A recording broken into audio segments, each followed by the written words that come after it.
బోర్గాంలో 200 metric టన్నుల గోడాం ఈరోజు గౌరవ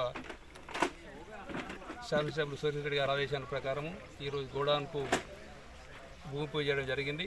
మరి ఈ గోడాంను కూడా త్వరలోనే పూర్తి చేస్తామని చైర్మన్ గారు చెప్తా ఉన్నారు. త్వరలో పూర్తి అయితే ఇక్కడ లోకల్ బోర్గాం రైతులకు మరి చుట్టుపక్కల అందరికీ ఫర్టిలైజర్ కూడా సమస్య తగ్గుతుంది. వారికి మొట్టమొదలు ఈ చైర్మన్ మోబిన్ పాషా గారికి రైతుల పక్షాన మా డీసీ పక్షాన కూడా ఈ చొరవ తీసుకొని గోడాం ప్రారంభం చేస్తున్నందుకు వారికి మా యొక్క శుభాకాంక్షలు. అట్లాగే నేను రైతులకు మరీ ఒకసారి విజ్ఞప్తి చేస్తూ ఉన్నాను.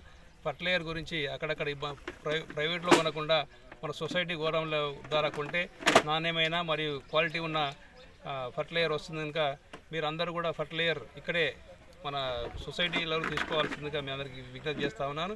అట్లాగే ఇప్పుడు ఎట్లాగో వర్షాకాలం పంట అయిపోయింది, కానీ ఈ ఎండాకాలం రబీ పంటలో వరి ధాన్యాన్ని అన్నీ మన బయట దళారులకు వేయకుండా మన సొసైటీ గోడౌన్ల ద్వారానే జోకిస్తే అందరికీ పేమెంట్లు కానీ మరియు ఎలాంటి ఇబ్బంది లేకుండా పేమెంట్లు అవుతాయి. మరి బయట బ్రోకర్లకు ఇస్తే కొంత ఇబ్బంది, అక్కడక్కడ కొంత వాళ్ళు మోసం చేసి మనకు డబ్బులు ముంచేసే అవసరం ఉంటుంది. ఇంకా మా అందరికీ ఇక్కడ ఈ రెంజల్ సొసైటీ పరిధిలో అందరికీ కూడా రెంజల్ మండల రైతులకు కూడా విజ్ఞప్తి చేస్తూ ఉన్నాను. వచ్చే రబీ సీజన్లో అందరూ కూడా ప్రభుత్వ కాంటాలనే జోకించవాలని కోరుతా ఉన్నాను.